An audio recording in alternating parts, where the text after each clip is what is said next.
Hi friends, mutton சுக்கா நல்லா சுவையாக ஈஸியாக எப்படி செய்யறதுன்னு தான் இன்றைக்கி நான் உங்ககிட்ட ஷேர் பண்ண போகிறேன். Welcome to Rahana's kitchen. Mutton சுக்காக்கு 1/2 கிலோ போல் மட்டனை நல்லா வாஷ் பண்ணி எடுத்துக்குங்க. மட்டன் பெரிய சைஸாகவும் இல்லாமல் சின்ன சைஸாகவும் இல்லாமல் எல்லாமே மீடியம் சைஸுக்கு கட் பண்ணி எடுத்துக்குங்க. கூடவே 2 டீஸ்பூன் இஞ்சி பூண்டு விழுது, 1/4 டீஸ்பூன் மஞ்சத்தூள், 1 டீஸ்பூன் மிளகாத்தூள், மட்டனுக்கு தேவையான அளவுக்கு மட்டும் உப்பு சேர்த்துக்குங்க.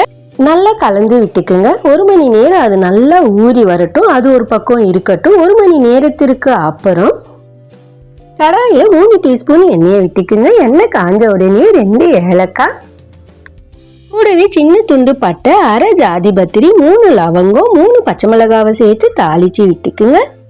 அடுத்து 2 பெரிய சைஸ் வெங்காயத்தை குட்டி குட்டியாக கட் பண்ணி சேர்த்துக்குங்க. வெங்காயம் சீக்கிரம் வதங்குறதுக்கு கொஞ்சமாக உப்பை சேர்த்து வெங்காயம் நல்லா சாஃப்ட் ஆகுற வரைக்கும் வதக்கி விட்டுக்குங்க.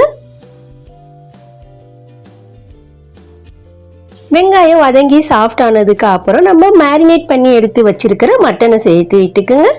கூடவே 2 தக்காளி, கொஞ்சம் புதினா, கொஞ்சம் மல்லித்தழை, 1 நிமிஷத்துக்கு நல்லா பரட்டி விட்டுக்குங்க. மேரினேட் பண்ணியிருக்கிற மட்டன் கூட மற்ற இன்க்ரீடியன்ஸ் எல்லாம் நல்லா கலந்து வரணுங்க. நல்லா பரட்டி விட்டுக்குங்க.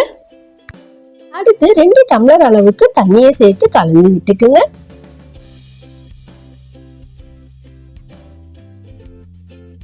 அரை டீஸ்பூன் போல கரம் மசாலா பொடி சேர்த்துக்குங்க. நல்லா கலந்து விட்டு கவர் பண்ணி விட்டுக்குங்க. 5 நிமிஷம் நல்லா அது குக் ஆகி வரட்டும். இடையிடையே கலரி மட்டும் விட்டுக்குங்க. 5 நிமிஷத்துக்கு அப்புறம் ஓபன் பண்ணி விட்டுக்குங்க. கடாயிலிருந்து மட்டனை அப்படியே குக்கர் பேனுக்கு மாற்றி விட்டுட்டு கவர் பண்ணி விட்டுக்குங்க. ஒரு 5-6 விசில் வரட்டும். சப்போஸ் வாங்கியிருக்கிற மட்டன் கொஞ்சம் ஹார்டாக இருந்துச்சுன்னா 7-8 விசில் வர வரைக்கும் குக் பண்ணி விட்டுக்குங்க. விசில் வந்து ஸ்டீம் எல்லாம் நல்லா இறங்கினதுக்கு அப்புறம் குக்கர் பேனை ஓப்பன் பண்ணி விட்டுக்குங்க. அதை மறுபடியும் கடாய்க்கு மாற்றி விட்டு அடுப்பை ஆன் பண்ணி விட்டுக்குங்க. 5 நிமிஷம் நல்லா மீடியம் ஃப்ளேம்லேயே குக் பண்ணி விட்டுக்கலாம். 5 நிமிஷத்துக்கு அப்புறம் 1/2 டீஸ்பூன் போல் சீரக பொடியை சேர்த்துக்குங்க. நல்லா கலந்து கொடுத்து மறுபடியும் கவர் பண்ணி விட்டு 2 நிமிஷத்துக்கு குக் பண்ணி விட்டுக்குங்க.